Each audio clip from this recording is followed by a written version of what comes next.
Сәлем, қыздар, келіншектер. Бүгін мен сумка в роддом көрсетпекшімін. Өз қалай дайындап жатырмын.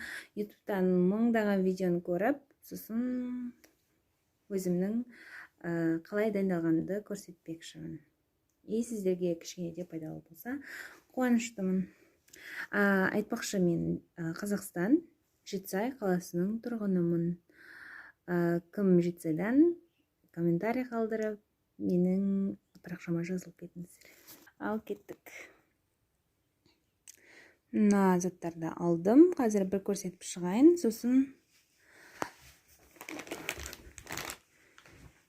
әр сумкаға бөлетін боламыз.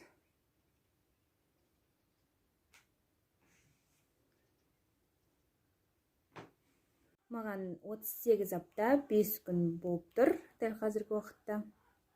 Мен өзімнің сумкамды дайындап жатырмын. Мен 3 сумка дайындап қойдым. Біріншісі родовое отделениеға, мынау после родовое отделениеға, мынау жуынатын косметичкаларым. Көбейтен нелер алғанды, мынау памперс, агеска, влажная емес, сколько мынау соска, керек бола ма, болмай ма, бутылка, білмеймін. Просто қойдым. Мынау халат.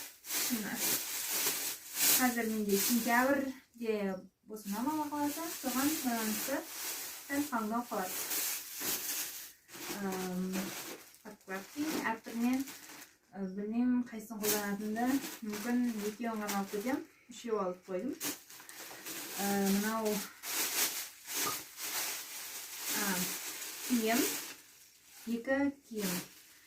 Біреу боди, біреуі царапки қолында бар, екі ползунки, екі носки. И қалпақ етеу. Сүлгі алдым. Керек болып қалса деп. Мынау өзімнің пижама. Пижама. Туалетная бумага біреу. Үш түрлі саялық. Мына жерге тағынадыңызшы. Туылған кезде, қызыңыз туылған кезде салмағын, атын, бойын, қай уақытта туылды барлығын жазып қойдым. Соны жазам. Мынау кішкене суретке түсуге арналған заттар. Әдемі есімде тұрды. Мынау послеродовые подкладки. Үлкендеу екен. Мынау соска. Арнайы жуып салып қойдым. Мынау детская мыло, присыпка, да? Мынау үш киім немізге арналған галстук.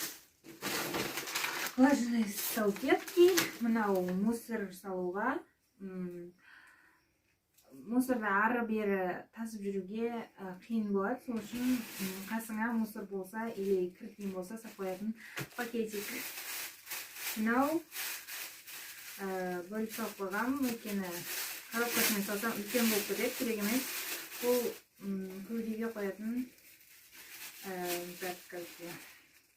Буклаж дыши для груди. Нам білесіздер, ватные диски и термометр. В общем, осындай заттар жиналды. Туылғаннан кейінгі уақытқа арналған послеродовые отделения. Розалға керекті заттар. Аяқ киім. Міндетті түрде жуылатын аяқ киім, сланцы болу керек. Ішіне екі носки салып қойдым. Обязательно бепантен крем. Наушник керек болады обязательно. Сосын зарядканы кетіп бара жатқанда салып аламын. Бір туалетная бумага. Қарным ашқан кезде жейтін заттар алып алдым. Екі су. Мұндай қақпағымен ыңғайлы болады деген соң осындай алып алдым. Жетеді деген ойдамын. Жетпесе 5 литрлік кіргізетін болса кіргізіп аламын. Ал мынау киім. Бала бірінші туылған кезде киіледі. Қалпақ. Иткілік деп айтады ғой. Бірінші киімі қалпақ, носки, пол сосын ватные диски, пакет, киіп барған киімдерімді, аяқ киімді, үстімдегі киімді салып үйдегі режим деп. Мынау одноразовый пленка 3 штук. Мынау маған арналған памперс, үлкендерге 2 штук. Жететін шығар деген ойдамын. Маска. Қазір таңертең басталып жатқан жақсы, сол үшін маска алдым. Туалетное покрытие одноразовый. Сосын одноразовые трусики. Влажные салфетки. Влажные палочки. Ватные палочки. Сосын атнет. Бритва керек болып қалады деген ойдамын. Ютубта көп видеолар көрдім ғой, солар айтады ғой. Керек болып қалады.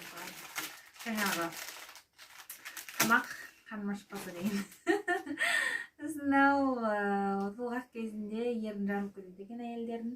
Сол үшін ерінге арналған қан еді. Сорочка. Обязательно ХВ будет тимсақ болады, иә. И обязательно керек зат бұл документтер. Сонымен мынау родзалға арналған сумка осымен аяқталды. Енді үшінші сумкада менің байланған заттарым. Керек заттар.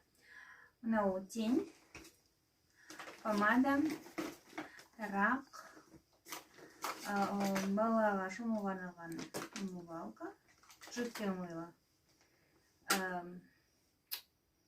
Қолдаймаған соң естен шығып кетті. Туш, духи, подводка, айна, карандаш. Карандаш, тетрациклин обязательно сразу екен.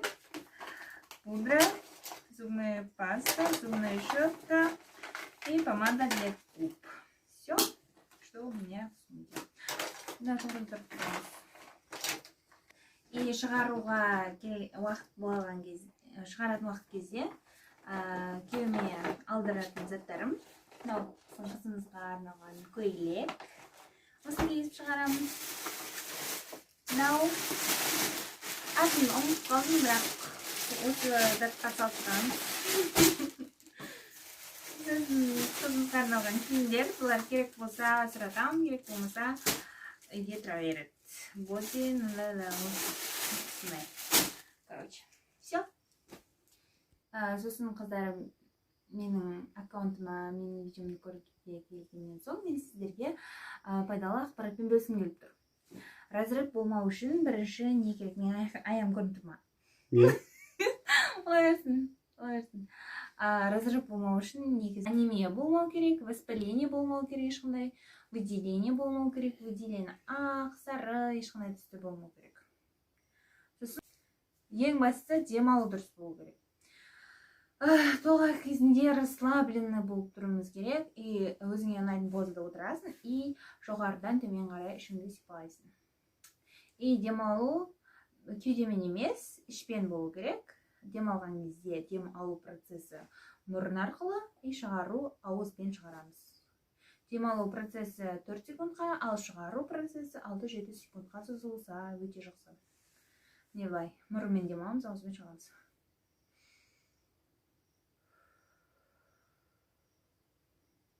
Барынша ұзақ болған жақсы, дем шығару. И босанатын кезде обязательно акушердің айтқанын тыңдауымыз керек. Әйелдерде мынандай шартты рефлекс болады екен, үлкендерге барғысы келіп тұрады, бірақ ол өтірік рефлекс. Сол кезде ұстап қалу керек. Жібермей, ал оны ұстап қала алмасаң, сізде разрыв болуы әбден мүмкін. Ол кезде қалай құтыламыз ол сәттен? Ойымызды басқа жаққа аударып жіберуіміз керек. Сол кезде демалу процесі бізге көмектеседі. Міне былай демаламыз. Мысалы, алдыңызда торт тұр деп есептеңіз, соны біз үрлеуіміз керек.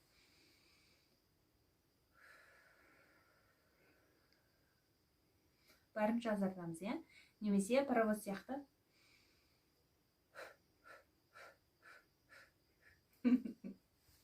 Менің видеомды көргендеріңізге үлкен рахмет. Егер пайдалы болса, комментарий жазып, лайк басып, маған подписаться етіп қойыңыздар. Рахмет, сау болыңыздар. Егер де бір нәрсе артық немесе кем болса, комментарийға жазып қалдырыңыздар.